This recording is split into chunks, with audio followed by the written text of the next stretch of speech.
Hi, my name is Grace and I am a student paramedic on the cusp of entering the workforce as a graduate paramedic.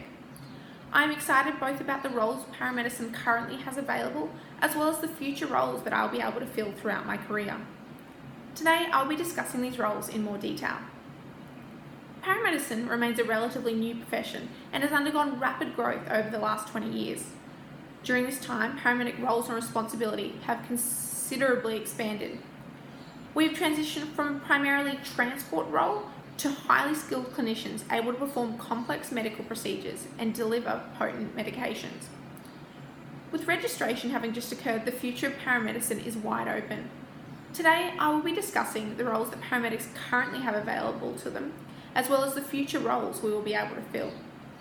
I will be focusing on the recent addition of high acuity response units, the evolving role of extended care paramedics and low acuity response units, as well as alternative paramedic roles within our healthcare system and the growing paramedicine research field. Ambulance began in the 1900s and was initially staffed by volunteers and run by charitable organisations such as St John's. The role of these paramedics was primarily to provide first aid and transport.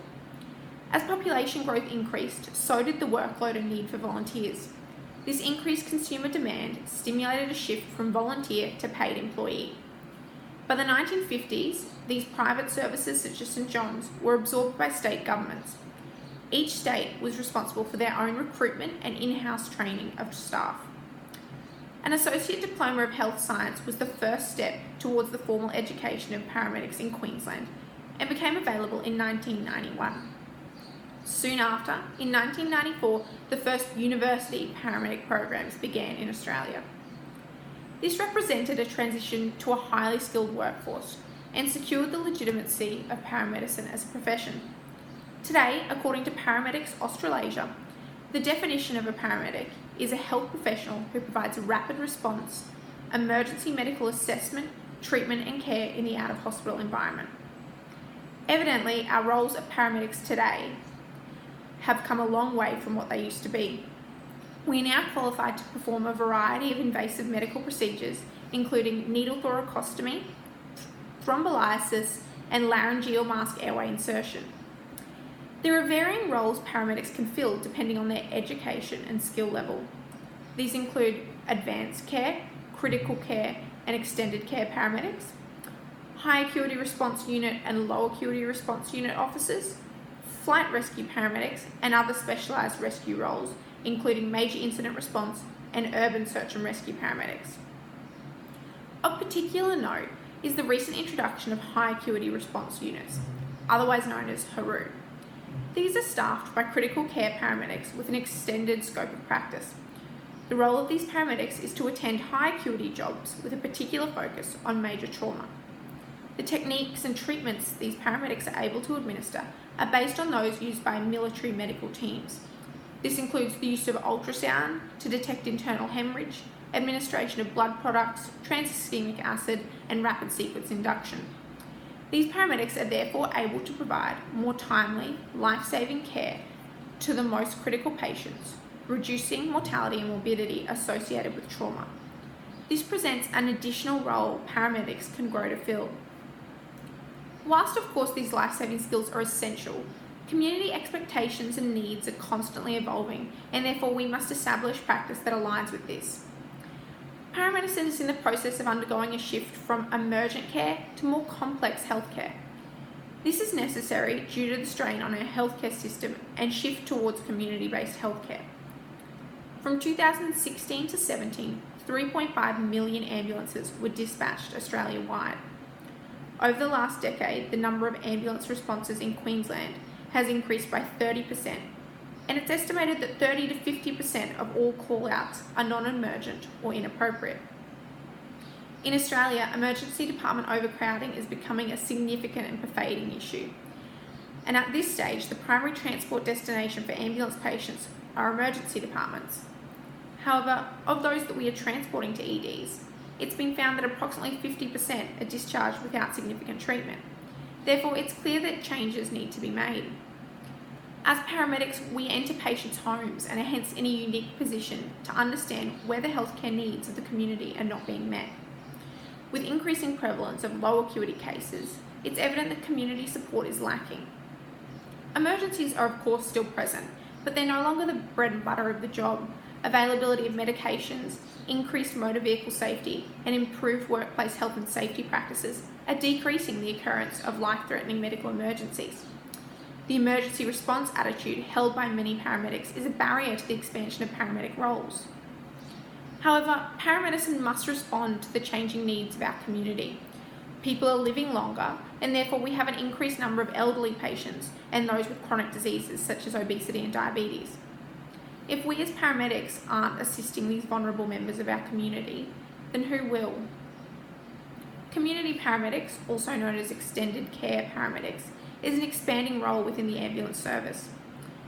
The purpose of community-based paramedics is to better address the needs of our ageing population, decrease pressure on our strained healthcare system, and to accommodate for increasing ambulance demands.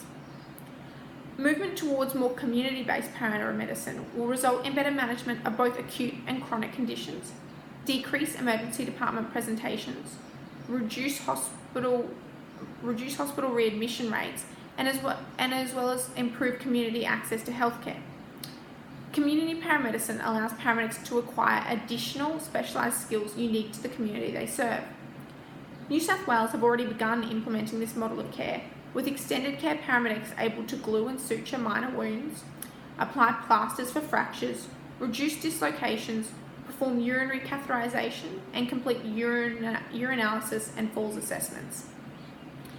In conjunction with standard protocol medications, they're also able to provide antibiotics, tetanus injections, gastrolyte, some steroids, codeine and oxycodone.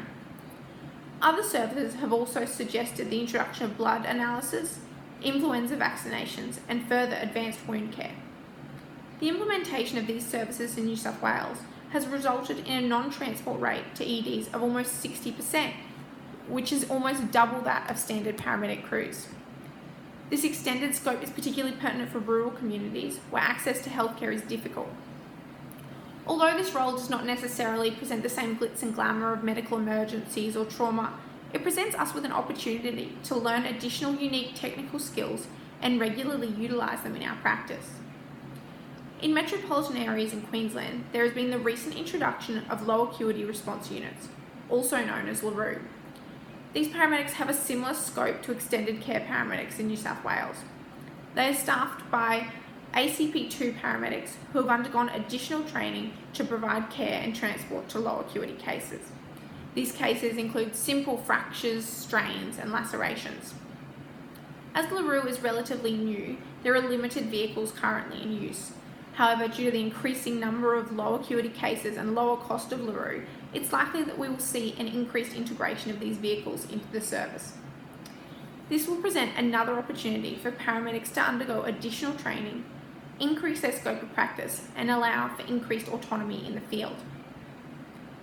In-hospital employment of paramedics will likely be another role paramedics can fill, and with registration, the likelihood of this integration is increased significantly. Understaffing and overcrowding has created a gap in the healthcare workforce, and paramedics are in a unique position to fill this demand. In Western Australia, paramedics have already been integrated within hospitals as part of the healthcare team. In Canada, some hospitals utilise a paramedic in their emergency departments, with their role being to attend in-hospital cardiac arrest, work as part of the trauma team, perform procedural sedation, airway management, IV access, suturing of minor wounds, as well as plastering. Paramedics have also been of particular use in emergency department triage roles. This presents an additional role paramedics may be able to fill. With registration, the potential for paramedic research also increases. Already, the number of paramedics with PhDs has grown, and research capacity in Australia has been shown to be considerably larger than that of other countries. Therefore, we have the potential to become leaders in paramedic research and innovation. Increased research will result in improved education and service delivery. At present, paramedicine draws predominantly on research from other health professions, and it has been acknowledged that paramedicine is vastly different to other health fields, and therefore this research does not always apply to our context. In some cases, there's also little evidence to support our practice at all. paramedicine research thus far has yielded significant changes in practice and improved patient outcomes. Of note is the use of oxygen in myocardial infarctions. Previously, oxygen was standard procedure in MIs. However, studies have shown increased size of infarct in those who receive this supplemental oxygen. This has evidently led to a change in practice, with oxygen no longer indicated in myocardial infarctions. As a paramedic, participation in research will give us the opportunity to gain a better understanding of the treatments we provide, be part of protocol changes, and improve patient safety. The increased demand for paramedic research opens an additional career opportunity for paramedics to explore. We've evidently come a long way from the additional transport role of paramedics, and we are clearly entering an exciting time in the paramedic profession. As I have discussed, we're moving towards a greater community approach to care, with services moving away from emergency response to a more low acuity focus. This will mean increases in LaRue responses, extended care and community care paramedics. And similarly, paramedics will have increasing off-road opportunities, both in hospital roles and research fields. With continuous changes in community demands, we will continue to develop our services to meet these. This will mean our roles will shift and expand throughout our career, and it's important that we take on these challenges and strive to provide better healthcare for our communities. Thank you.